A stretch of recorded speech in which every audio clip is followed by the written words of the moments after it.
On peut les remercier parce que c'est dans la convergence et dans la solidarité interprofessionnelle qu'on arrivera à changer ce monde-là. Il y a également les copains de Monoprix qui sont là, qui subissent une répression terrible aussi ces dernières semaines, à qui on laissera aussi la parole pour qu'ils expliquent un peu leur combat et ce qui se passe. Donc juste rapidement pour qu'on explique pourquoi les électriciens et gaziers sont en mouvement aujourd'hui comme depuis maintenant des semaines et ce qu'on envisage pour les prochaines semaines, pour l'après-Noël et ce qui va être indispensable et vital pour nous en tant qu'agents et pour le peuple et la nation. Donc en fait ce qui se passe c'est qu'il y a deux projets, on va dire, qui sont issus de la volonté de l'Union européenne et que le gouvernement français relaie avec zèle. Il y a des parlementaires ici qui sont présents, si vous avez pu suivre les derniers temps ce qui se passe à l'Assemblée nationale, les parlementaires, les représentants du peuple ne sont au courant de rien, on ne leur répond pas. Quand ils posent la question aujourd'hui de ce que sont les projets Hercule, notamment pour EDF, et le plan Clamadieu pour le gaz, le gouvernement ne répond pas, il négocie en catimini avec l'Union européenne sur un bien qui a été construit uniquement par le peuple, les usagers, et qui est issu du Conseil national de la résistance, c'est-à-dire des gens qui ont connu les camps de concentration, qui ont connu la barbarie nazie et comment le capitalisme a favorisé cette barbarie-là, et qu'on dit au sortir de la guerre, il nous faut des outils industriels qui appartiennent au peuple, qui échappent à la spéculation et qui répondent à l'intérêt général du peuple et de la nation. C'est pour ça qu'on est là, on est des petits-enfants, nous de Marcel Paul, du service public, et il est hors de question effectivement qu'on laisse brader nos entreprises à des consortiums privés, à des fonds de pension privés qui vont entre guillemets transformer l'énergie qui est un bien fondamental en marchandise et transformer, comme malheureusement c'est déjà le cas, des usagers en clients. Donc juste pour qu'on explique bien ce qui se passe chez nous, nos entreprises, donc nous on a eu l'ouverture des marchés en 2004, puis effectivement la fusion GDF-Suez en 2007 avec l'ouverture à la concurrence des marchés. Ce qui se passe c'est très clair, les conséquences de la privatisation, en 14 ans ou 15 ans de privatisation et qui va s'accélérer, c'est la fin du service public si ces deux projets-là ils passent, c'est 80% d'augmentation des prix du gaz pour tous les usagers en France et 35% d'augmentation du prix de l'électricité pour tous les foyers français. Et aujourd'hui, on a des compatriotes, nos frères, qui habitent dans les quartiers, dans les campagnes, qui sont les plus exposés. Et il y a 13 millions de Français qui sont en situation de précarité énergétique. C'est-à-dire que quand mes collègues gaziers ou électriciens, ils vont dans ces foyers-là, ils voient des enfants de 12 ans, de 10 ans, de 5 ans, qui sont avec des pulls en plein hiver et qui ne peuvent pas se chauffer. Ça, c'est une vraie violence et ça, on ne peut pas l'accepter en tant qu'entreprise du service public. C'est pour ça qu'il y a plein de camarades, aujourd'hui, dans les mouvements, à Noël, dans le 93, il n'y a pas si longtemps, qui ont rebasculé des quartiers entiers en heure creuse, qui vont remettre l'électricité chez les gens que les directions et que le gouvernement ont donné et obligé à couper, parce que nous on estime que notre devoir d'agent du service public, c'est d'amener l'électricité et le gaz dans tous les foyers français, quelle que soit votre classe sociale, votre origine, votre religion ou pas, c'est notre devoir. Le service public n'a jamais fait le choix entre les citoyens français. C'est un formidable outil de cohésion, de solidarité. Et dans ce monde-là, on essaie de nous opposer, on nous montre les musulmans, on nous montre les pauvres, on nous montre les étrangers, on nous montre effectivement les chômeurs comme des ennemis. Nous, on va prouver qu'en tant qu'agent de la RATP, quand on fait monter des gens dans un bus, on emmène tout le monde du point A au point B, on regarde pas qui monte dans le bus. Quand on est machiniste à la SNCF, les trains sont ouverts à toutes et à tous, avec jusqu'à présent, avant qu'ils cassent tout, des prix qui permettaient à un maximum de Françaises et de Français d'utiliser ces transports-là. La santé, c'est exactement le même problème. On doit pouvoir accéder à se faire soigner partout, quelles soient nos origines, quel que soit notre revenu. C'est ça les services publics, et il faut même aller plus loin les camarades. Il faut arrêter d'être sur la défensive. Qu'est-ce qu'elles ont fait nos camarades caissières de toutes les grandes surfaces pendant toute la pandémie? Elles ont été comme nous en première ligne, mais elles font partie d'un service privé aujourd'hui, ou de CICE, c'est-à-dire notre argent à nous, finance les grands groupes comme Carrefour, comme Auchan qui licencient aujourd'hui. Donc il faut aussi que ces biens-là soient nationalisés, bouffés aujourd'hui. Ça doit pas être un luxe, c'est un droit, comme se soigner, comme la culture, comme effectivement l'énergie, comme tous ces services qui sont indispensables et qui ont prouvé leur efficacité depuis maintenant plus de 70 ans. Donc ils veulent tout découper, ils veulent aujourd'hui découper la production, le transport, la distribution et effectivement la commercialisation de l'électricité. Les conséquences c'est quoi? Je vais juste vous les expliquer rapidement. Là nous sommes en hiver, il fait relativement doux aujourd'hui. Si demain, dans 2 semaines, 3 semaines, les températures descendent sous zéro, qu'est-ce qui va se passer? Les copains du nucléaire, effectivement la production nucléaire ne pourra pas répondre suffisamment quand il y a des coups de froid. C'est donc les copains des barrages hydrauliques qui viennent suppléer et qui viennent amener du kilowattheure au service public, par des agents du service public, à tous les Françaises et les Français. Aujourd'hui, dans le plan Hercule, par exemple, ils veulent livrer les barrages au privé. Ça veut dire que demain, des fonds de pension auront la maîtrise des barrages privés et que quand la nation aura besoin d'électricité dans une région entière ou sur la France, le propriétaire privé capitaliste du barrage dira combien tu me payes. Combien tu me payes le kilowattheure pour que j'accepte de te le donner? Et évidemment, les prix vont flamber. Donc soit on ne pourra pas le payer, auquel cas il y aura des délestages et les usagers vont se retrouver dans le noir de façon massive, soit ils le paieront, mais ils vont le retrouver sur leur facture au bout du compte avec des flambées. Et les 80% dont je parlais tout à l'heure et les 35%, ça sera que de la littérature par rapport à ce qui se passera demain. Donc ça, on peut pas l'accepter. Ici, il y a beaucoup effectivement de copains de la distribution également, gaz et élec. Ces copains-là, aujourd'hui, c'est ces gens-là qui vont remettre l'électricité chez les plus pauvres. C'est ces gens-là qui, de façon masquée, vont effectivement, contre l'avis des hiérarchiques, en prenant des risques pour leur carrière, remettre l'électricité chez les plus pauvres, rebasculer en heure creuse. Et ces gens-là, aujourd'hui, et avec des sous-traitants, on leur demande de couper avant les trêves hivernales, après les trêves hivernales où on fait la chasse aux pauvres. Je vais juste vous donner un chiffre. C'est pas les chiffres CGT, ça. C'est les chiffres du médiateur de l'énergie. Le dernier rapport du médiateur de l'énergie, le médiateur, il n'est pas syndiqué CGT, il n'est pas mandaté par la CGT, il est nommé par le gouvernement. Qu'est-ce qu'il dit, le médiateur de l'énergie? Il dit que cette année, enfin sur l'année 2019, il y a eu le record historique de coupures. On est monté à 672 000 coupures non-paiement. 672 000 coupures non-paiement en France, qui correspond à une augmentation de 17% par rapport à l'année précédente. Et qu'est-ce qu'il préconise dans son rapport, hein, c'est pas un rapport CGT, lisez-le. Il préconise dans son rapport qu'on garde un opérateur universel qui puisse, le cas échéant, amener de l'électricité et du gaz dans les foyers où les privés voudront pas le mettre parce que ça rapportera pas. Mais c'est ce qu'on est. Pourquoi changer un truc qui passe? Nous, on n'a jamais regardé ça. On s'en fout de faire du fric. En plus, on a vu une entreprise intégrée qui, effectivement, est à l'équilibre financier parce qu'effectivement, le nucléaire coûte très cher, l'investissement sur le réseau coûte très cher. Mais quand vous payez votre facture, cet argent-là, il va et c'est un tout. Si aujourd'hui, demain, on découpe toutes ces entreprises-là, il n'y aura plus aucune cohérence. Je l'annonce aux Françaises et aux Français. Il y a eu la tempête dans la vallée de la Roya il n'y a pas longtemps. Qu'est-ce qui s'est passé? Il y a des copains d'Enedis ici. Tous les copains d'Enedis, de toute façon, une partie de la France, ont été appelés en renfort pour aller remettre l'électricité et les poteaux qui étaient tombés. Parce qu'on est entreprise publique. Si demain, on a la découpe, si demain, à Paris, c'est Bouygues qui tient, si c'est Total qui tient à gauche, elle est où la synergie? Elle est où le fait qu'on pourra aider nos concitoyens? On est fiers de ça. On veut pas devenir des vendeurs. On vend pas des bonbons et des cacahuètes. Nous, on est agents du service public comme les copains de la RATP, comme les copains de la SNCF. Et c'est pour ça qu'on se bat. Mais on l'a pas connu, nous, on n'a pas connu Marcel Paul, on n'a pas connu. Mais les anciens nous ont transmis. Ils nous ont dit, voilà, jeune, où tu mets les pieds ici. Voilà ce que c'est. Voilà ce que c'est que cette entreprise. Une entreprise qui socialement était une réussite, industriellement une réussite, et qui était reconnue par l'intégralité de la nation. On ne veut pas devenir des vendeurs de cacahuètes ou de simples serviteurs du capital. On est agents du service public, comme les hospitaliers, comme les agents de la culture, comme les copains de la RATP, comme les copains de la SNCF. Et on veut effectivement, notre fierté, c'est quand on rentre le soir dans nos familles, c'est de se dire, on a pu amener l'électricité et le gaz chez les agents. Et juste une dernière chose, on n'est pas des nantis. Les gens du service public ne sont pas des nantis. Les bases salariales des gens que vous avez autour de moi, qui ont le chasuble gaz ou le bleu de travail, c'est des bases de 1300 balles par mois. C'est ces gens-là qui sont été en première ligne pendant le Covid au mois de mars. Ces gens-là où dans nos boîtes à l'époque on nous cassait pas les couilles avec des masques, on n'avait pas des masques. Et eux ils ont été sur le réseau. Ils ont pris des risques pour leur santé. Ils ont pris des risques effectivement avec des fluides qui sont pas toujours effectivement anodins. On l'a vu récemment à Paris avec l'explosion de rue de Trévise. On vend pas encore du caramel et des cacahuètes. On a besoin d'un degré de sécurité optimal. Et ce qu'on dit aux Françaises et aux Français aujourd'hui, il n'y a pas de service public de haut niveau sans des statuts de haut niveau. Regardez ce qui se passe dans notre vie de tous les jours. Quand on passe par effectivement des gens qui sous-traitent, le service il n'est pas là. Il n'y a pas de service public, c'est pas vrai. Donc effectivement, l'argent c'est pas nous qui le volons.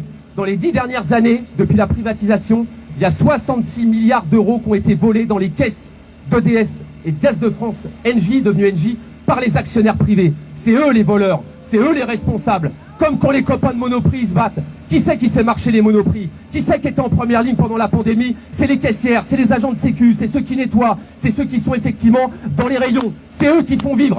Et en plus, je vais vous dire une chose, on n'a pas besoin d'eux. Regardez ce qui s'est passé à Renault, bordel. On nous disait, Carlos Ghosn, le Mozart de la finance. Il s'est barré comme un voleur à 22 millions d'euros dans une malle au Liban. Est-ce que les usines Renault se sont arrêtées? Non, parce que qui fait tourner les usines? Ce sont les travailleuses et les travailleurs. C'est nous qui sommes indispensables, c'est pas eux. Donc aujourd'hui, je l'annonce à tout le monde, on en reçoit, on fait que de recevoir des messages. Partout dans le nucléaire, les copains, ils ont mis des tranches complètes à l'arrêt. Les centrales hydrauliques sont bloquées. Il y a des agences complètes qui sont bloquées. Il y a des prises de réseau un peu partout. Et alors je le dis, on n'a pas plaisir des fois à couper.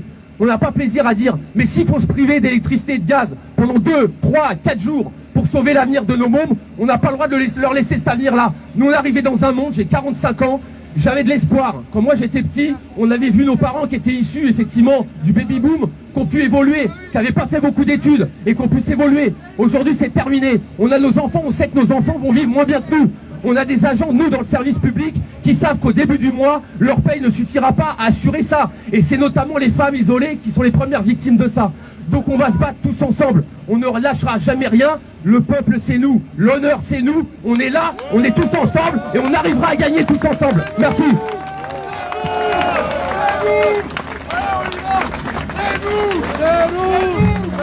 Je propose de laisser la parole aux copains RATP. C'est nous. Allez, les gars, Bon bah dis donc, enchaîner derrière le discours du camarade, il a presque tout dit. Bon, nous on est de la CGT RATP. Si on est là en soutien aux camarades d'EDF et de GRDF, c'est pour les mêmes raisons qu'eux. Aujourd'hui, on découpe en rondelles EDF et tout ce qui est énergie, service public énergie. On est en train de découper également les pics RATP, service public de transport de l'Île-de-France, de Paris et de la Petite Couronne. Il est évident que si on est là, c'est pas par hasard. Et ce matin, nous étions au dépôt de Belliard. Les potes d'EDF sont venus nous soutenir. C'est pas par hasard non plus. Le programme est le même, c'est le démantèlement du service public. Ce qui assure l'égalité d'accès aux services pour tous, quels que soient les moyens, c'est le service public. Et c'est pour ça qu'on est en train de se mobiliser et qu'il faut continuer. Cette journée est une première journée de convergence.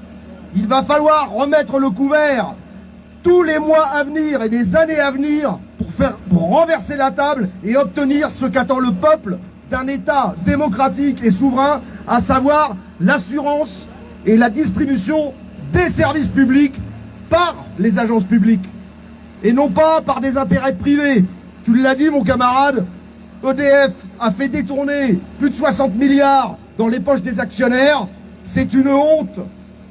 Et c'est comme ça qu'on défait les savoir-faire. C'est comme ça qu'on détruit l'égalité d'accès aux services publics. Et c'est comme ça qu'on détruit nos métiers et nos savoir-faire. Aujourd'hui, la précarité gagne du terrain depuis de nombreuses années. Elle est aujourd'hui en train d'atteindre les entreprises encore publiques. La RATP, depuis quelques années, fait le forcing pour embaucher des intérimaires, des CDD, etc., etc. C'est inadmissible. Nous n'accepterons rien à la RATP. Nous sommes mobilisés contre la loi d'organisation des mobilités depuis qu'elle a été mise sur le tapis au Sénat début 2018. Et nous nous mobilisons pour dénoncer ces lois scélérates. Et nous nous mobilisons dans l'intérêt du public. Nous sommes là pour le public. Nous ne sommes pas là pour... comment dirais-je, pour... putain, tu parles mieux que moi, toi. On n'est pas là pour abreuver les portefeuilles, on est là pour abreuver le peuple. Et il n'y a pas d'autre solution que de faire celle-là. J'appelle et nous appelons à faire en sorte que la CGT se mobilise autour de ces aspects, que ce soit l'énergie, que ce soit les transports, que ce soit les services hospitaliers, l'éducation nationale. Tous les grands services publics doivent retrouver le terrain des luttes, doivent retrouver le terrain de la conquête sociale. Il n'y a que comme ça que nous y arriverons. Je ne vais pas plus loin. Merci à vous mes camarades. Et vive la convergence des luttes. Alors on va passer la parole au camarade député Éric Cocogne. Bien, bonjour à toutes et à tous. Il y a pas mal de visages que je connais ici pour avoir été sur les piquets de grève lors de l'opposition à la réforme des retraites par points. Et d'abord, je voulais vous saluer parce qu'il faut bien considérer une chose, c'est que cette mobilisation n'aurait pas lieu. Aujourd'hui, on aurait déjà l'application de cette réforme. C'est aussi une victoire. Cette réforme, elle n'a pas juste cédé parce qu'il y a le Covid et qu'ils ont renvoyé à plus tard, je vais y venir, son application. C'est aussi parce qu'il y a eu cette mobilisation. La deuxième chose que je voulais souligner, c'est que je ne sais pas si vous vous rappelez d'Emmanuel Macron le 12 mars dernier. C'était son premier discours après la première vague épidémique. Et Emmanuel Macron, tout d'un coup, avait eu l'air de vacciner et d'être vacciné contre le néolibéralisme, expliquait que l'État-providence, finalement, c'était pas mal, que le marché pouvait pas tout, etc., etc.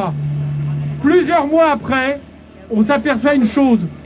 Ils souhaitent utiliser ce que j'espère être leurs 17 derniers mois au pouvoir pour appliquer jusqu'au bout leur programme. Et leur programme, il est très clair. C'est toujours de faire en sorte de casser les services publics. C'est toujours de faire en sorte de continuer à déréguler. C'est toujours de faire en sorte d'appliquer ce qu'ils appellent une politique de la compétitivité et de l'offre. C'est toujours de faire en sorte d'appliquer les dictates de Bruxelles et de l'Union européenne. Ils ont maintenant 17 mois. Ils ont un pays qui est à reconstruire. 10 millions de pauvres dans ce pays. Une vague épidémique qui n'est pas finie. Et pourtant, ils annoncent avant qu'ils vont l'utiliser pour faire passer la réforme des retraites. Ils annoncent à l'avance qu'ils vont l'utiliser pour espérer privatiser EDF. C'est ça leur objectif. Leur objectif, c'est pas seulement un choix idéologique. Aujourd'hui, on sort avec Sabine Rubin, qui est avec moi ici, du plan de loi de finances 2021. Qu'est-ce qu'on constate qu'ils ont refusé dans le plan de loi de finances, qui pourtant avait été proposé, y compris par le Sénat, qui est à majorité à droite. Ils ont refusé de taxer les assurances, qui s'en sont mis plein les fouilles pendant la crise épidémique. Ils ont refusé d'imposer une fiscalité aux GAFA. Ils ont refusé de taxer le e-commerce. Ils ont refusé la moindre condition, par exemple, sur le crédit impôt recherche, qui fait que des entreprises comme Sanofi font des bénéfices comme jamais ils ont eu, tout en supprimant des emplois. Et ben moi je vous dis, s'ils font ça, c'est parce qu'ils veulent faire en sorte que leurs copains s'en mettent plein les fouilles. C'est pas seulement un choix idéologique, c'est le fait que les actionnaires soient gavés comme jamais, parce que leur seule vision de la société, c'est les taux de profit. Et c'est exactement ce qui se passe avec le projet Hercule. Pourquoi ils veulent faire en sorte, comme toujours, de socialiser les déficits et de privatiser les bénéfices? Parce que c'est ça, la dissociation d'Hercule que subirait EDF.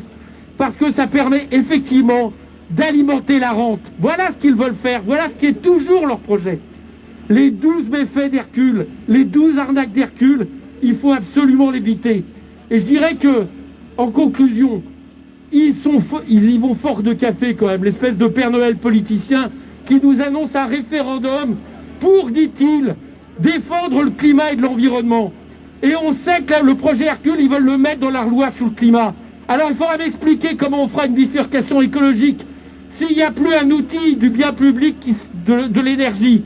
Si on cède toute l'énergie au court-termisme des privés, qui est évidemment contradictoire avec la question de l'environnement et du climat. Voilà leur projet. Ils ont fait la même chose avec Alstom. Ils ont laissé brader Alstom. Aujourd'hui, General Electric est bradé usine après usine sur des composantes pourtant indispensables. Par exemple, avec les disjoncteurs que fabriquent les camarades de General Electric de Villeurbanne. C'est le même avenir qu'ils veulent par rapport au EDF. Ces gens-là sont des traîtres à la patrie. Ces gens-là sont des traîtres à la nation. Ces gens-là sont des traîtres à l'intérêt général. Ils sont vendus à une seule cause, celle du capitalisme financiarisé. Il faut se mobiliser contre eux plus que jamais. Merci. On va laisser Sabine Rubin nous dire deux mots. Oui, moi j'en dirais juste deux. Je maîtrise pas encore aussi bien le dossier que le camarade qui en a parlé tout à l'heure. Mais ce matin, j'étais en effet avec Eric en train de défendre contre ce budget qui a été voté. Et ce que ça m'évoque, face au mépris, face à l'indifférence des collègues En Marche, cette idée qui m'évoque, c'est qu'ils viennent vous écouter, qu'ils viennent vous entendre. Enfin, qu'ils viennent entendre cette réalité. Eux qui se disent les représentants du peuple. Mais de quoi parlent-ils? De quoi parlent-ils? Dans quelle bulle ils sont? Comment ne voient-ils pas la réalité que vous exposez si clairement, si nettement? C'est la seule chose dont je peux témoigner. C'est incroyable. Parce qu'en plus de ça, de démanteler le service public, c'est devenu une démocratie, mais de pantin. De pantin.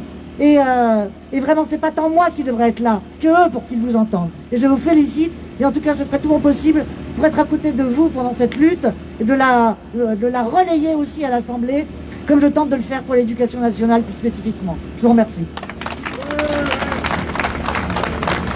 Merci Sabine. On va donner la parole à Fabien Jguet, sénateur de Seine-Saint-Denis.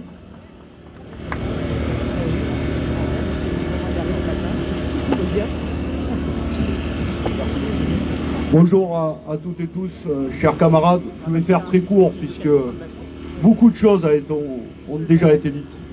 Moi, je me rappelle, il y avait EDF, GDF, il y a très longtemps. C'était deux entreprises publiques qui avaient un monopole. C'était deux entreprises intégrées, tu l'as dit tout à l'heure, de la production jusqu'à la commercialisation, le transport et la distribution. Et ça marchait. C'était la souveraineté de la France, l'indépendance de la France, le patrimoine commun. Et puis il y a 30 ans, les libéraux ont inventé une chose, ils ont dit tout doit être marché, y compris l'énergie. Et ils ont inventé de toutes pièces des acteurs alternatifs. Et de toutes pièces, parce que ça ne suffisait pas, ils ont créé des choses, comment dire, ubuesques, comme la reine, dont on a été nombreux et nombreux à dénoncer ça. C'est comme si, à l'époque, on aurait dit à Renault, produisez et vendez un quart de votre production à Peugeot pour qu'ils les vendent et qu'ils vous concurrencent sur le marché. C'est ça qu'on a fait avec la reine et la production nucléaire d'EDF. Et on nous a dit, il y a 10 ans, dans 10 ans, ça permettra que les acteurs alternatifs aient leurs propres moyens de production, et avec ça, ça permettra la baisse des prix. Et bien, qu'est-ce qui s'est passé? Les acteurs alternatifs n'ont jamais investi pour produire, et tout est parti dans les dividendes. Les conditions des travail des salariés s'est dégradé. Vous êtes devenus des variables d'ajustement, plan après plan de restructuration, et le prix a augmenté. Plus 70% pour le gaz, plus 35% pour l'électricité. Parce que l'énergie, c'est pas un marché. Ça peut pas être ouvert à la concurrence. C'est un bien commun. Nous n'avons que un interrupteur pour allumer. On peut pas en avoir deux et on peut pas choisir. Il y en a un. Et donc, il y a 15 ans, ils ont commencé à l'ouverture au capital d'EDF-GDF. Et rappelez-vous, c'était Nicolas Sarkozy qui était alors ministre de l'économie. Il avait dit, jamais on privatisera EDF-GDF. Et bien ils ont mis 15 ans à dépecer GDF qui est devenu Engie. Et d'ailleurs le plan Canadieux, dont il faudrait aussi parler, c'est la même chose que le projet Hercule. C'est scinder l'entreprise en deux pour au final continuer à le vendre aux intérêts financiers et notamment à l'entreprise Total. Et maintenant, ils s'attaquent à EDF, même dans la main avec la Commission européenne, dont il ne faut pas dire que c'est un ovni. À la Commission européenne aussi, il y a des hommes et des femmes qui font des choix. Ils ont été élus, ils ont été nommés par les gouvernements. C'est un plan de déstructuration des entreprises pour livrer l'ensemble des entreprises publiques au capital financier. Voilà la réalité. Et à partir de là, hier, Barbara Pompili nous a encore répondu à une question d'actualité. On ne veut pas désintégrer EDF. Mais c'est bien ça le plan Hercule. Parce que lorsqu'il y aura le bleu, le vert et le azur, et que le vert où il y a Enedis, la commercialisation et l'ensemble de ce qu'on appelle les choses rentables. Enedis, c'est 600 millions de dividendes chaque année qui reviennent à EDF. Mais ces 600 millions-là, ils iront pas pour aller sécuriser le nucléaire, ils iront dans la poche des dividendes des actionnaires privés. Et après on nous dira, mais dans EDF bleu, on n'y arrive plus, regardez la dette, ça ne marche plus, donc il faudra aussi, d'ici 10 ans, vendre nos centrales nucléaires. Donc le projet, il est global, il est préparé depuis longtemps, gouvernement après gouvernement, et ils ont décidé de tout livrer au marché financier, comme ils l'ont fait à l'époque avec France Télécom, comme ils l'ont fait avec les camarades de la SNCF, comme ils l'ont fait à la Poste, et avec l'ensemble des services publics.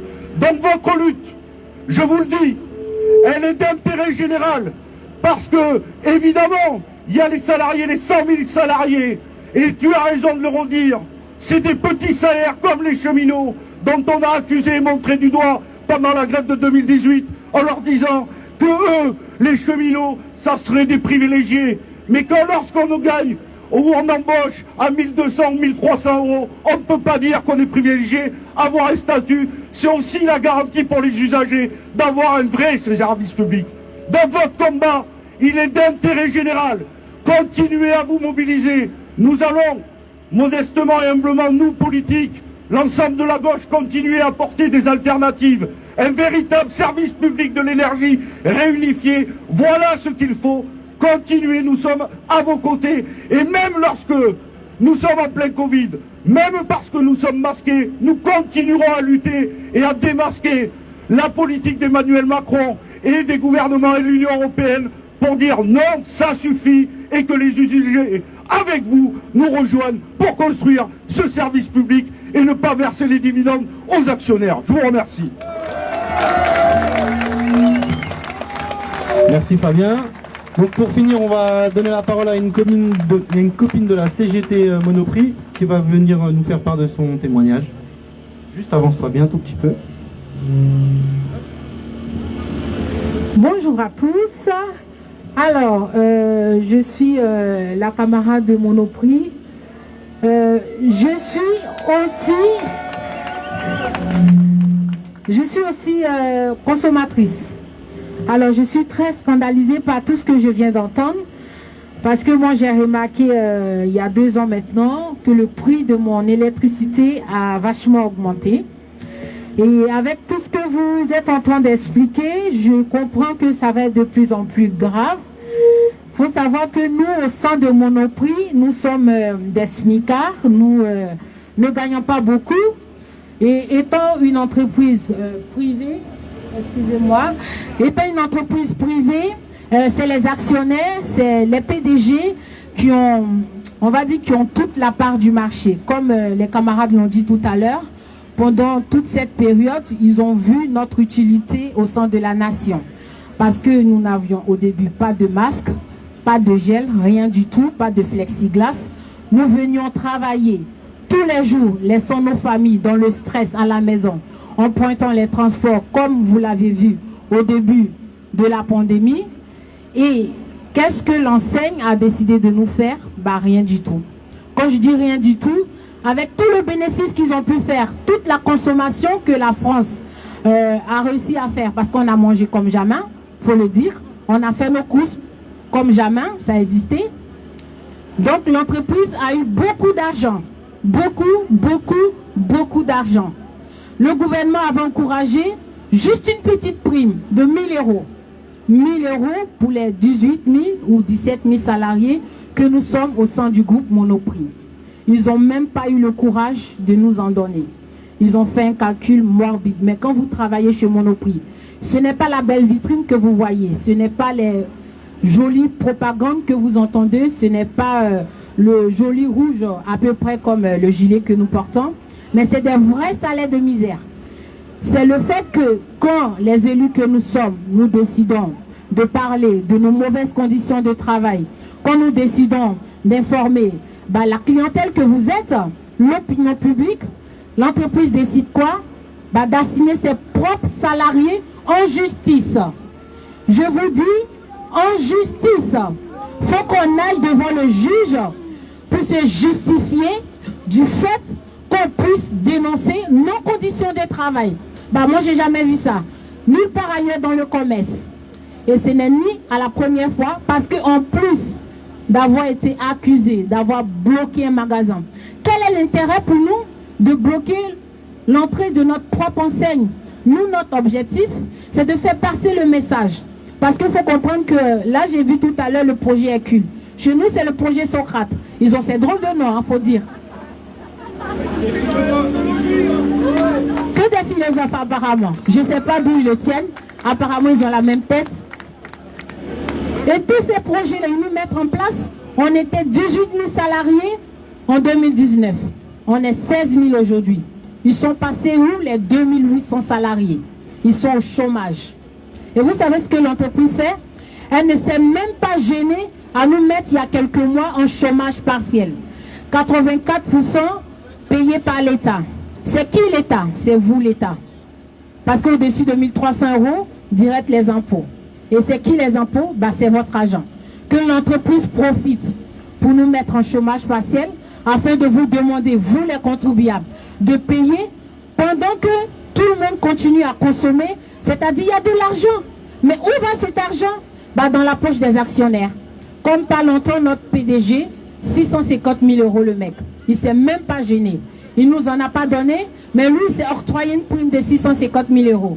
Et comme nous voulons exprimer notre ras-le-bol, quand nous voulons dire que nous ne sommes pas du tout d'accord, parce que j'arrive pas à payer mon électricité comme il faut, vu que les prix vont augmenter, et vu que je suis une smicable, et souvent même beaucoup de femmes précaires, des mères isolées, qui travaillent dans le commerce, qui n'ont pas du tout le choix, qui doivent faire garder souvent leurs enfants, bah, qu'est-ce qu'ils nous répondent? Assignation en justice.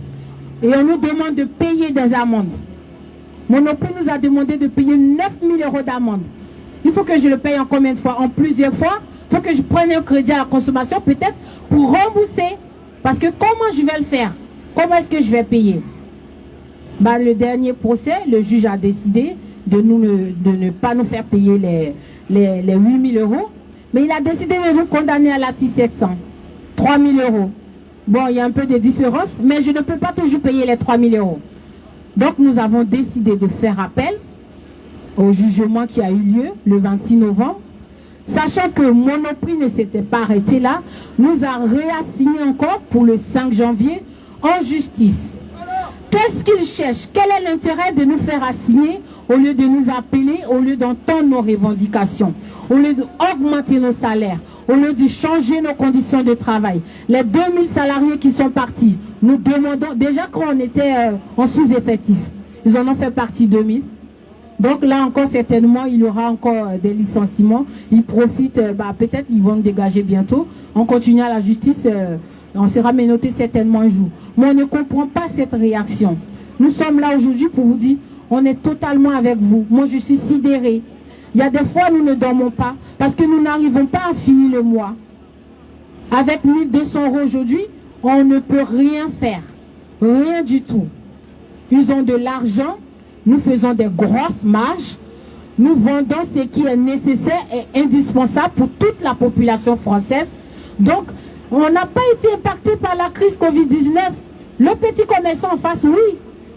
La petite vendeuse, oui. Mais pas la grande distribution. Donc, pourquoi ils viennent nous raconter des bobards pour nous dire qu'ils ont été impactés? C'est faux. L'argent, il y en a eu. Qu'ils le redistribuent aux salariés que nous sommes, afin que nous puissions vivre confortablement comme il devrait être, tout en restant dignes. Donc pour vous dire aujourd'hui que nous sommes là, nous sommes très touchés parce que la plupart de nos camarades, c'est notre première, nous sommes tout nouveaux dans tout ce bain.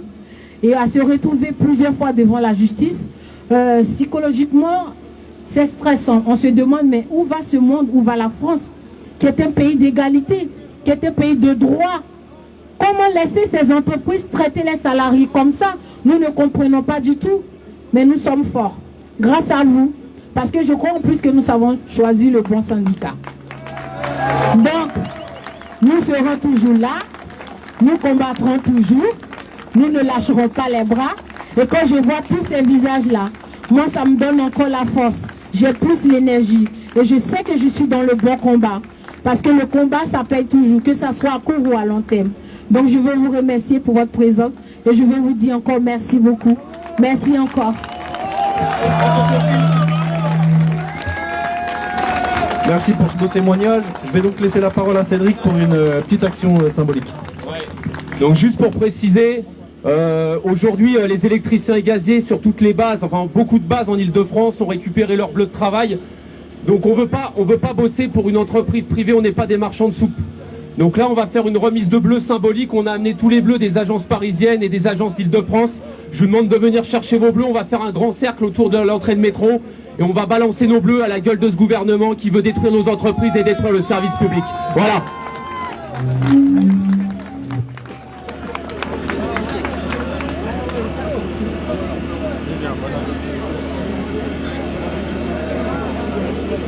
Une action symbolique pour exprimer leur ras-le-bol face à la situation, mais aussi dénoncer ce service.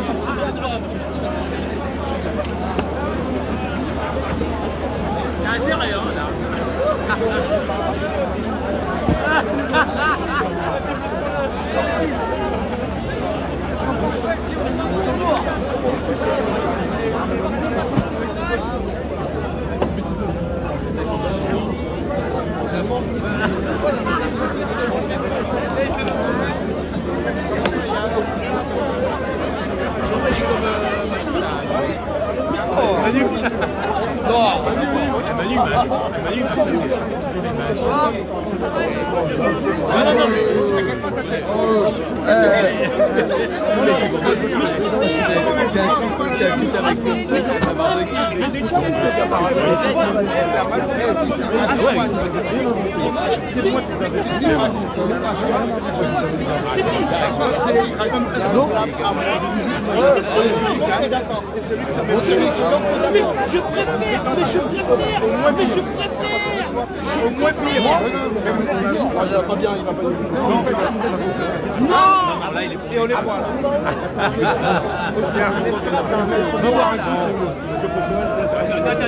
Moi, je préfère que tu sois un esclave de personne. Mais moi aussi. Aujourd'hui,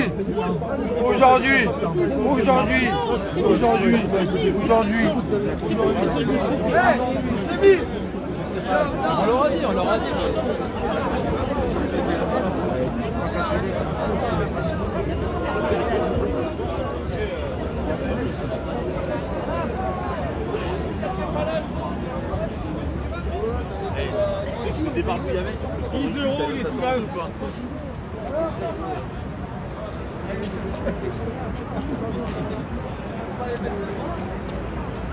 Allez, on fait un grand cercle, là, les électriciens, les gaziers, les potes de la RATP, la SNCF, le Monoprix. Allez. C'est un droit pour tous les usagers. L'électricité, le gaz, c'est pas pour le privé. C'est un droit pour tous les usagers. L'électricité, le gaz, c'est pas pour le privé. C'est un droit pour tous les usagers. L'électricité, le gaz, c'est pas pour le privé. C'est un droit pour tous les usagers. L'électricité, le gaz, c'est pas pour le privé. C'est un droit pour tous les usagers. L'électricité, le gaz, c'est pas pour le privé. C'est un droit pour tous les usagers. L'électricité, le gaz, c'est pas pour le privé. C'est un droit pour tous les usagers. L'électricité, le gaz, c'est pas pour le privé. C'est un droit pour tous les usagers. L'électricité, le gaz, c'est pas pour le privé. C'est un droit pour tous les usagers. Et on lâchera jamais rien, tous ensemble.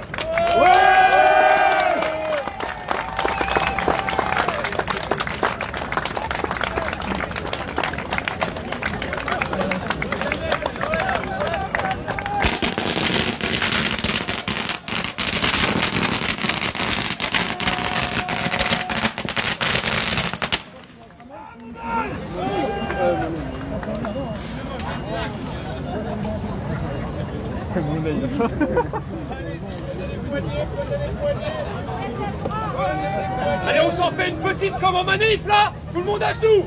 Allez. Allez. Allez.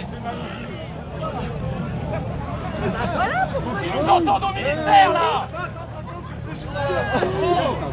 Allez là, les électriciens, les gaziers là. On y va.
Tu me reconnais pas, hein. C'est très... Ah non, mais je reconnais pas, moi. On va vous déboîter.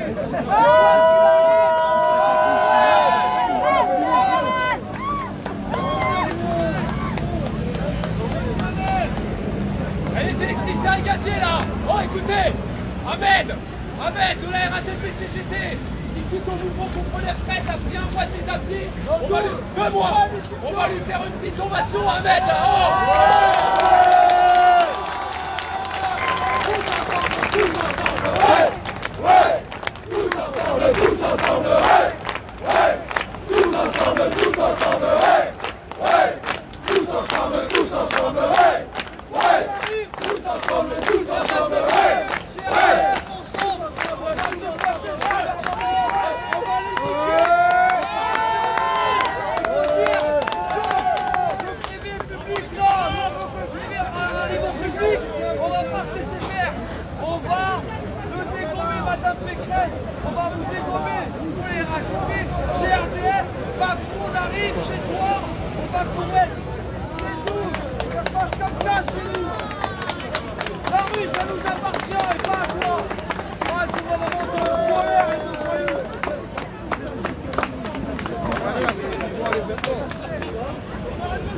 Merci beaucoup pour votre fidélité. Alors, par contre, juste pour information, l'essentiel pour moi, c'est le respect les uns des autres. Il peut, non? Non, il faut qu'ils voient les vêtements. Pour celles et ceux qui ne savent pas, alors nous sommes ici en face du ministère de l'économie, nous sommes à Bercy sur Paris.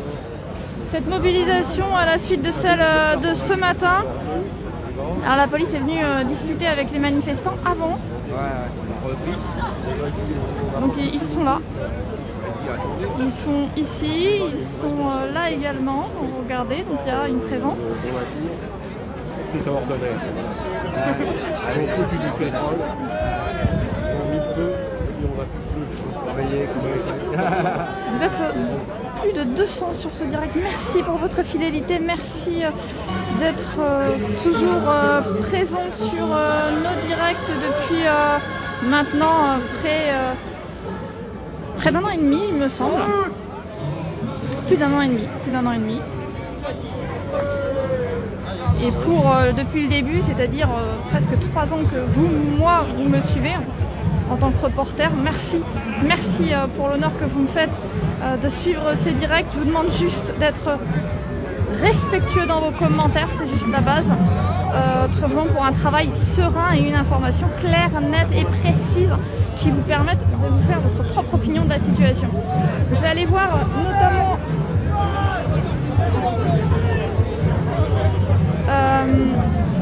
voilà, c'est ça, Monoprix.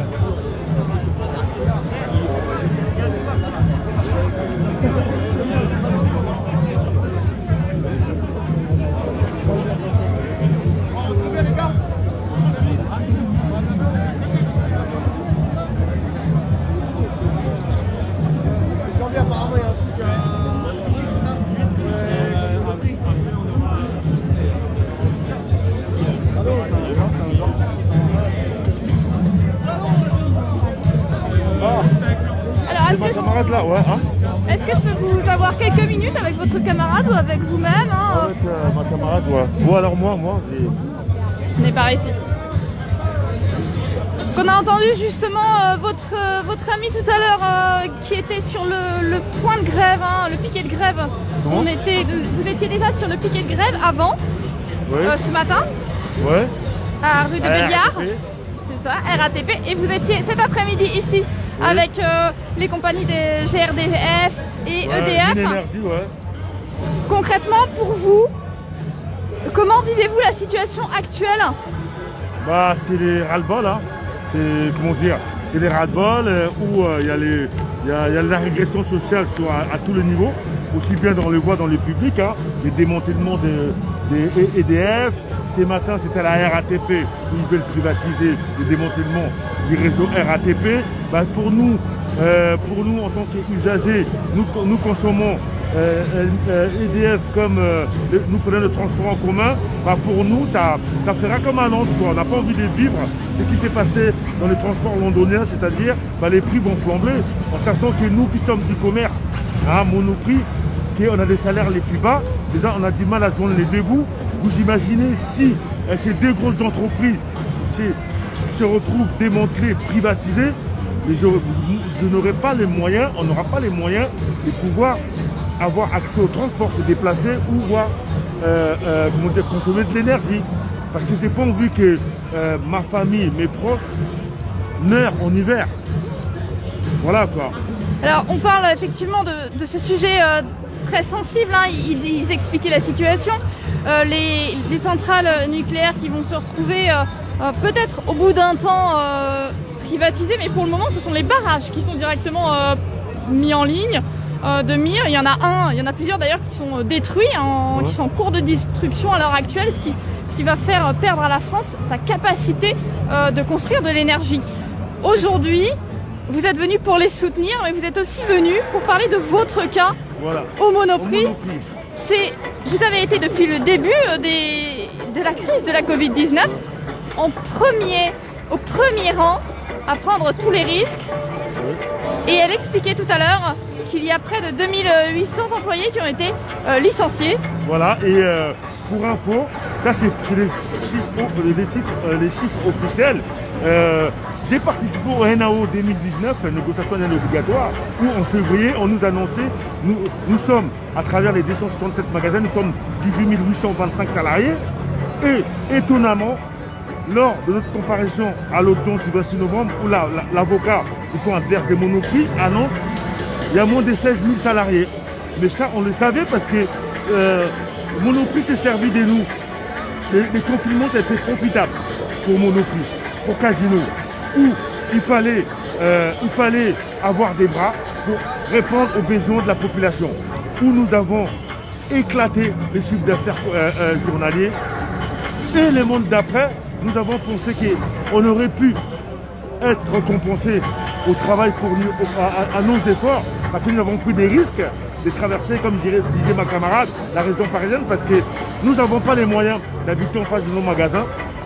Nous prenons le bus de nuit, parce que beaucoup d'entre nous, dans le secteur alimentaire, nous commençons à 6h, 6h30, donc nous nous levons à 4h du matin, nous traversons la région parisienne en prenant le bus de nuit, et malgré tous les efforts, Monoprix nous a fait une première communiqué comme quoi les personnes qui répondront présent pendant cette période de crise dite Covid auront une prime de 1 000 €.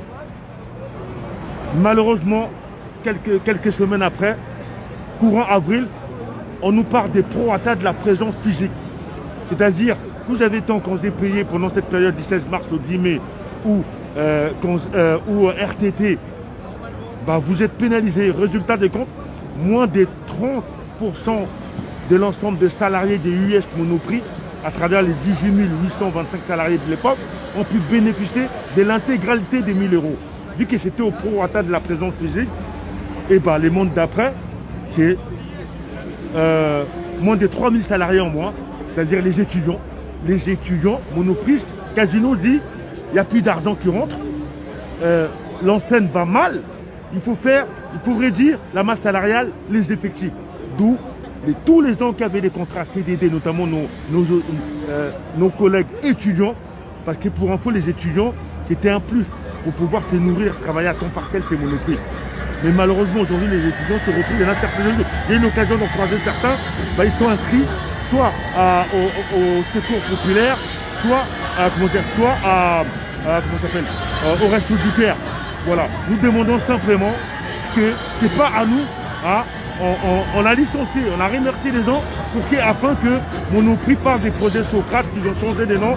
Maintenant la polycompétence, non, la polyvalence. C'est-à-dire que moi, qui fais de la boucherie, je me retrouve à faire d'autres tâches des rayons qui, à la base, qui n'étaient pas pour moi. C'est-à-dire que les postes vacants, je me retrouve à faire la boucherie, la charcuterie, les fruits et légumes. C'est-à-dire multitâches pour les mêmes revenus. Et ça en joue beaucoup sur nos conditions de travail. Voilà. C'est pour ça que nous dénonçons cette politique de la régression sociale, on pourrait même rajouter de la boucherie sociale, qui consiste à balancer, à remercier les gens sans considération. Voilà. Et malheureusement que nous avons entamé, pour dénoncer cette politique, nous avons entamé ce qu'on appelle les samedis de la révolte, qui consiste à les dénoncer, à faire des rassemblements devant les magasins, à l'interpeller la clientèle pour dire voilà.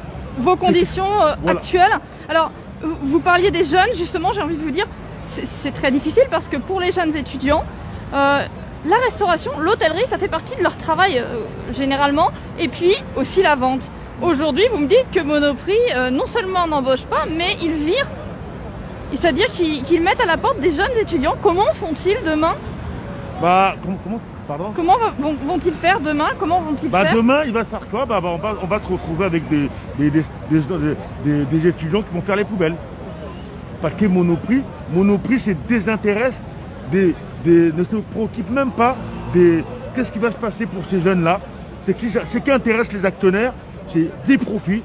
Parce que nous, c'est que nous pensons que eux, comme pour nous, un salarié, ça leur revient trop cher. D'où vous avez pu voir dans les magasins, il y a ce qu'on appelle la généralisation des caisses automatiques. Ça, c'est un danger pour vous. Comment? C'est un danger pour vous, la caisse automatique. Oui, parce qu'il y a de plus en plus, il y a de moins en moins des humains à la caisse. Parce que nous, souvent, au quotidien, on rencontre vous savez, l'antenne Monoprix, la particularité se trouve au centre-ville. Centre-ville, on a beaucoup de retraités qui viennent faire leur cours. Les retraités nous interpellent souvent pour dire, écoutez, il est hors des questions. Nous, retraités, réglons nos courses dans les caisses automatiques parce qu'on n'est pas de la nouvelle génération et on a envie d'avoir des contacts humains. Voilà, c'est toute cette politique-là que nous avons dénoncée et nous nous battons pour des vraies augmentations de salaire. Résultat des comptes, notre combat, parce qu'à travers le collectif CGT Monoprix, on est tous des élus de Monoprix, notre employeur, comme réponse, comme dialogue social, il nous a signé au tribunal, d'où on a essayé d'assigner le 26 novembre, et la décision est tombée le 3 décembre dernier, où nous avons été condamnés à l'article 700, les frais de justice de 3 000 euros. Les 3 000 euros, et Monoprix demandait pire, demandait que nous interdire de manifester. Entre 8 et 9 000. Comment? Il demandait entre 8 et 9 000 euros, il me semble, en première Monoprix condamnation. a dépensé plus que ça. Monoprix demandait presque plus de 8 000 euros. C'est-à-dire en frais de gardiennage, les embauches de vigiles, lors de nos actions, ça faisait plus de 2 000 euros, plus 5 000 euros. 5 000 euros concernant les manques à gagner des Monoprix conventions, soi-disant on aurait bloqué, alors qu'en sachant que des magasins où nous avons été assignés, ça faisait les 9e magasins. Auparavant, il n'y a jamais eu de problèmes. Et bizarrement, on nous a créé des blocs alors qu'on n'a jamais, on ne peut pas se permettre de bloquer un magasin parce qu'on connaît les risques de bloquer un magasin. Bloquer un magasin, c'est empêcher les clients de rentrer. Ça n'a jamais été notre cas. Ce sont les agents de sécurité qui sont mis devant la porte pour nous empêcher de rentrer. D'accord. Monoprix avait décidé de nous empêcher de rentrer dans le magasin. Forcément, en tant que client, quand on voit un attroupement, ça ne donne pas envie de rentrer. Voilà. Et puis, au-delà de ça, quand il y a effectivement les agents de sécurité qui interdisent l'entrée, c'est vrai que c'est difficile de rentrer. Faut être honnête. Voilà. Mais là, c'est l'ordre. C'est Monoprix qui a donné l'ordre de bloquer l'entrée du magasin Monoprix ce jour-là. Ce jour-là, alors que nous avons fait plusieurs magasins, on a toujours été corrects. Et ça a été prémédité. Pourquoi? Comment comprendre? Pourquoi dès les débuts Monoprix n'avait pas embauché autant des agents de sécurité? Bizarrement, il y a eu l'inauguration de nouveaux concepts connexion de Montparnasse où nous avons fait un rassemblement pour dénoncer cette politique méprisante. Et ça les a déplu. Ils ont décidé de nous éclater parce que le collectif CGT Monoprix dérange par nos propos, par nos remarques. Et du coup, ils ont prémédité. Ce jour-là, on a toujours eu un issue des issues. Ce jour-là, ce magasin où nous avons été assignés Monoprix Convention dans les 15e arrondissement, il y avait 4 issues des issues, 4 pour un magasin qui a une soixantaine de salariés, 4 issues des issues et une vingtaine de vigiles. Et après on a enchaîné des magasins et bizarrement, au magasin, plutôt dans le 92, il y avait une cinquantaine de vigiles et plusieurs agents, plusieurs huissiers. Et ça a monté jusqu'au l'interdiction, c'est-à-dire les confinements, quoi. Et nous... Jusqu'au moment du confinement. Alors, c'est 2 confinements qui sont arrivés au mois de mars et puis fin octobre, début novembre, ça a été quand même une pression énorme sur le personnel, on l'imagine. C'est pas forcément, surtout au premier confinement, c'était pas forcément évident il y avait juste avant le confinement ce moment de tension extrême où beaucoup de gens arrivaient. Moi j'ai déjà discuté avec des personnes justement qui travaillaient dans la vente. C'était une tension quand même rare. Il y avait les gens se ruaient sur tous les produits de première nécessité. On a même des collègues qui ont été agressés. Tout ce qui est produit de première nécessité, les pâtes, les pâtes, le riz, les papiers toilettes. Hein. C'est-à-dire que les collègues n'avaient même pas le temps de traverser les rayons, ramener la palette de papiers toilettes où les gens se sautaient dessus. Où je vous dis encore, chaque matin, on s'amusait à prendre des photos où les magasins étaient dépouillés. On n'avait même pas besoin de mettre des étiquettes. Hein. Même si ça coûtait 2 €, on mettait 10 €, les gens achetaient tout et n'importe quoi. C'est normal. À partir du moment où vous avez un président de la République qui dit que nous sommes en guerre, mais on est en guerre, on est incapable d'armer, parce que nous sommes considérés comme des soldats, puisqu'on était en première ligne, au même titre que nos camarades de personnel hospitalier, des transports, des mines énergie, EDF, tout ça. Mais malheureusement, on est en guerre, on est incapable d'équiper les soldats qui vont au combat en ne fournissant pas des masques. Soit disant que ce n'était pas nécessaire, soit disant que ce n'était pas nécessaire, ce n'était pas obligatoire. Alors que nous, dans le commerce, justement, on demandait les masques et les gants. Vous savez pourquoi? Parce que chaque matin, au quotidien, on a des marchandises qui sont livrées par transport. Et c'est des marchandises qui ont allé dans des cartons, qui ont été, passées des mains en main par plusieurs personnes et plusieurs manipulations. Bah forcément, quand on parle de Covid, maintenant on ne serre plus la main. Mais le fait de tousser, de déballer un carton qui a déjà été, à plusieurs reprises, touché, bah forcément, et après, on a eu beaucoup de cas aussi, plus ou moins graves, notamment des camarades de Carrefour. La plus lourde tribu, une dizaine de morts, c'était Carrefour. Nous, c'était Monoprix. Ah oui. On n'a pas eu des décès, on a eu quand même 2 cas de Covid en réanimation, notamment M. Zerouki, 55 ans, où Monoprix lui a donné moins de 250 € de prime Covid. Parce que l'erreur qu'il a commis, c'est d'avoir attrapé le Covid-19. C'est comme si c'était volontaire. Voilà, il a fallu perdre la vie. Il y a eu une autre camarade des Monoprix parmi d'eux, Valérie, qui travaille en rayon parfumerie. Elle est restée pas 15 jours, elle est restée 3 semaines en coma artificiel et 15 jours en réanimation. Voilà, et nous, c'est cette politique méprisante que nous continuons à dénoncer et malheureusement, intimidation. Vous savez comment j'ai reçu on a été assigné. Moi, je l'ai reçu à 7h. On a reçu à 7h du matin sur notre lieu de travail, devant notre collègue, un UP qui s'est pointé. Et parallèlement, quasiment la même heure, à notre domicile, nos épouses, nos conjoints. Et ça a créé un désordre. Le but, c'est de créer des tensions au sein même de but, de nous humilier devant nos collègues, justement pour montrer, vous avez vu ce qui peut vous arriver, élu ou pas élu.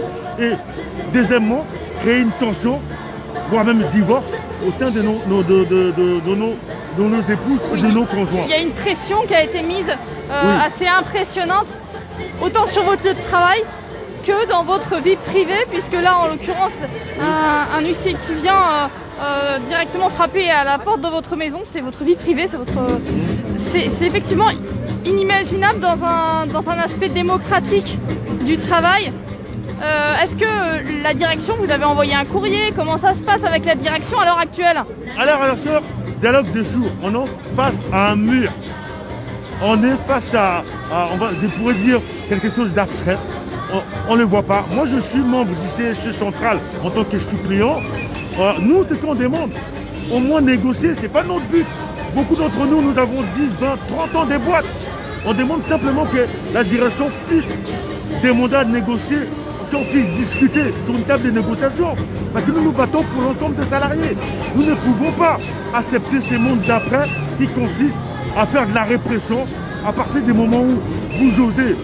On est représentants du personnel. Notre devoir, c'est de remonter les mal-être au quotidien de nos collègues. Mais on nous empêche de faire on nous empêche d'exprimer, d'exercer notre rôle réel des délégués du personnel c'est des assignations, bah forcément, ça a créé un climat de tension entre nous, où il y a beaucoup de camarades, je ne vais pas vous mentir, où t'ont pris du recul, en grosso modo, déjà pour dire... Ils ont peur. T'ont peur, et pour info, on a été augmenté des 0,8. 5 € d'augmentation, des monoprix, les NAO, négociations annuelles obligatoires, il y a juste les mots obligatoires, semblant de démocratie. Les partenaires sociaux, ils sont conviés, il n'y a pas de négociations. Toutes les propositions que quelqu'un leur gars est mis de côté. Les tickets restaurants de Monoprix, Monoprix vous donne 2,60 €. Les 2,40 €, vous les complétez, c'est 5 €. Mais 5 € en réalité, c'est 2,60 € parce que vous complétez les taux. Nous nous battons pour des vrais tickets restaurants pour que les camarades, les gens qui les prennent, puissent au moins des aînés. Avec 5 €, vous pouvez pas acheter grand chose, encore moins c'est Monoprix. Nous nous battons pour des vraies augmentations de salaire. Certes, la prime Covid, ça a été les gouttes d'eau qui a débordé le vase. C'est élément de trop, les mépris de trop, où on s'engage et on fait du prorata. Tout a été calculé. On nous a mis une carotte devant. Allez-y, allez-y. Après, c'est comme faire croire à un gamin, les Pères Noël, ils existent. C'est pour ça que nous tenons. Mais vous pensez qu'il y a une grande manipulation derrière par la direction? En tout cas, vous, en tant que syndicaliste, vous avez la sensation de ne plus pouvoir faire votre travail, et c'est plus qu'une sensation, puisque on parle effectivement d'huissiers qui viennent vous voir sur votre lieu de travail, on parle d'huissiers qui viennent vous voir dans votre maison, ce qui est dans ces conditions une vraie oppression en tout cas. La question qu'on s'est toutes posée, à quoi sert d'avoir des élections? À quoi sert maintenant ces Monoprix en 2020, les membres d'IRP, intense représentatif du personnel? Quel est notre rôle? C'est subir. Continuez à subir. Hein? Continuez à subir. Il y a des collègues qui nous ont fait confiance, nous ont mandatés pour que nous puissions leur représenter, faire remonter tout le mal-être. C'est quoi l'intérêt? C'est quoi l'intérêt? Prendre, se présenter et pour au final être le collaborateur. Le collaborateur de la direction, nous à la CGT, on ne peut pas concevoir ça. On n'a pas cette façon de, comment dire, de concevoir ce travail de syndicaliste. Pour vous, ce travail de syndicaliste, c'est être à l'écoute du personnel et essayer de remonter les informations de base. Bien sûr, faire les liens, remonter contre la direction afin de trouver des solutions. Moi, c'est comme ça que je me suis engagé. C'est pas pour faire devenir, comment dire, les complices de la direction. C'est pas mon rôle, c'est pas la définition que moi j'ai mis fait de notre organisation syndicale qui a quand même 125 ans d'histoire. Nous sommes un syndicat, on se bat pour la lutte des classes, pas des places. Contrairement à ce qu'il dit, la lutte des places, des classes, pas des places. Pas pour son intérêt, son propre intérêt personnel. On se bat pour l'ensemble des salariés, comme on dit. Nous essayons par tous les moyens à honorer, à mettre en application les valeurs de notre organisation syndicale. Je redis encore 125 ans d'histoire. Et nous sommes un syndicat des classes, des masses et de lutte. Et de lutte. Justement, comment peut-on vous suivre et où peuvent vous suivre les gens? Sur quel compte éventuellement pour essayer de vous soutenir éventuellement, discuter avec vous, connaître un petit peu l'envers du décor, parce que les gens s'imaginent que la vente c'est un métier facile, sauf que la vente, au-delà d'être à la caisse ou gérer effectivement les arrivages de produits frais ou de produits on va dire plus techniques, ça reste un métier extrêmement difficile et extrêmement polyvalent. C'est ce que vous disiez tout à l'heure, vous passez de la boucherie à d'autres rayons qui n'étaient pas de votre formation, de votre ressort, et finalement vous êtes obligé de passer partout. C'est votre métier, finalement il devient multifonction c'est ça. Aujourd'hui, parce que entre parenthèses, il continue de licencier, notamment des jeunes, c'est ce que vous dénoncez aujourd'hui. On est quand même face à des jeunes qui sont directement impactés par la crise de la Covid-19 et qui malgré tout se retrouvent licenciés de la vente, un milieu qui fonctionne très très bien, c'est ce que vous dites également. Oui, tout à fait. Et puis, comment dire, et écoutez, j'ai pas trop mes mots. Je suis un peu, mais... On a déjà beaucoup parlé, c'est vrai que c'est pas évident pour vous de trouver un... Il y a des points que j'ai tenais à rajouter. Le deuxième confinement, ça a été vraiment catastrophique pour nous. Vous savez pourquoi? Pendant des mois, Monoprix a décidé, Casino, des frais, même des frais en termes des frais des gardiennage. Vous savez, les agents de sécurité. D'accord. Normalement, il y en avait 3, 4 dans les magasins. Pendant plusieurs semaines, les agents de sécurité dans la plupart des magasins ne venaient pas avant 17h. C'est-à-dire que les magasins ouvrent à 8h. Vous avez un agent de sécurité qui vient à 17h. Ça encourage les vols. Après, on va nous parler de l'ADI, des marques inconnues. Des marques inconnues. Voilà. Et puis tout ça, les marques, ça va, on sera pénalisé à long terme. Quand ils vont faire les calculs sur l'année 2020 concernant comment dire, les primes des vacances, la participation, tout ça. Et pour info, Monoprix, dès janvier, il y a des primes qui ont été supprimées. Hein. Ouais, on a les primes PPCA, primes des périodes performance chiffre d'affaires qu'on a 2 fois par an. Et l'autre prime, les primes des 9 jours aussi, qu'on a trimestrielle, qui a été supprimée. Qui va être supprimée en janvier. Énormément d'injustices à l'heure actuelle qui sont vécues encore au Monoprix. Alors on va suivre cette affaire d'un peu plus près dans le long terme. Est-ce que vous avez un contact? Je vais vous laisser décrire.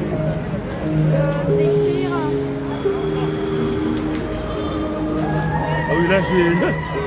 C'est normal, c'est trop bien. Donc en fait, le prix, il faudra... Je vous laisse écrire. Je vous laisse mettre un numéro. Ah, je vous laisse me donner. Ah bah nous, samedi, on a un Monoprix en Rouen. On a un Monoprix Asnières Gare. Asnières Gare, à côté de la gare d'Asnières, pour continuer notre... Vers quelle heure? À 11h, rassemblement. D'accord. Voilà, moi je suis là. C'est Alain Monoprix. D'accord. Après, vous me dites, comme ça. Et en fait aussi, comment vous pouvez comprendre que au mois de décembre, en temps normal, on recrute. Parce qu'il y a un surpoids d'activité. Parce que vous savez, les mois de décembre, oui, c'est équivalent de 2 à 3 mois de chiffre d'affaires. Et là, il y a des magasins qui sont en chômage partiel. Alors que les rayons dits non essentiels ont été fermés. Mais là, ça a été ouvert. Mais ça continue dans certains magasins du chômage partiel. 10, 20 à 30%. 10, 20 à 30% de chômage partiel dans des magasins qui... Sous prétexte que c'est pas assez rentable en cette période pour... Monoprix dit, vaut mieux ça que les licenciés.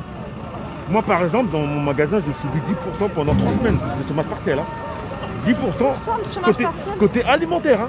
Côté alimentaire. Côté alimentaire. Nous, on leur a proposé... on est des... Parce qu'on est en sous-effectif. On est des camarades qui travaillent dans les rayons textiles. Il faut les basculer pendant cette période-là en rayon, vu qu'on en manque des bras, en rayon alimentaire. Ah non, Monoprix dit non, préférer éparpiller sous prétexte que pour éviter les licenciements. Merci beaucoup. Hein, arrête de filmer un peu. Ah bah non, on faut qu'on bosse aussi. Tu bosses dans quoi? Je suis journaliste. T'es journaliste, c'est un grand mot ça. Okay, merci infiniment.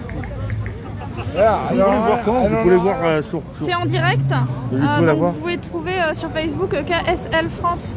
Ce sera KSL Vous pouvez m'envoyer? Ouais, je vous envoie le lien. D'accord. Ok, merci.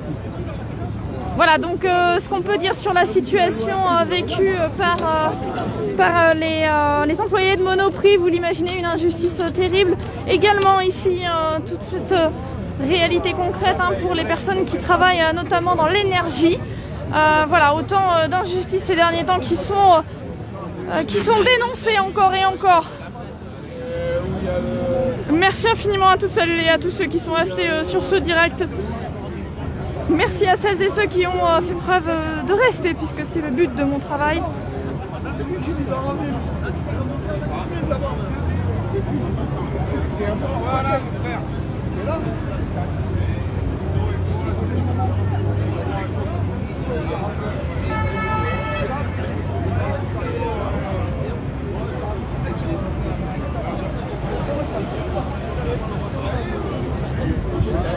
Je vous souhaite une excellente soirée, prenez soin de vous, bon courage et restez dans la bienveillance, c'est l'essentiel pour faire évoluer un sujet.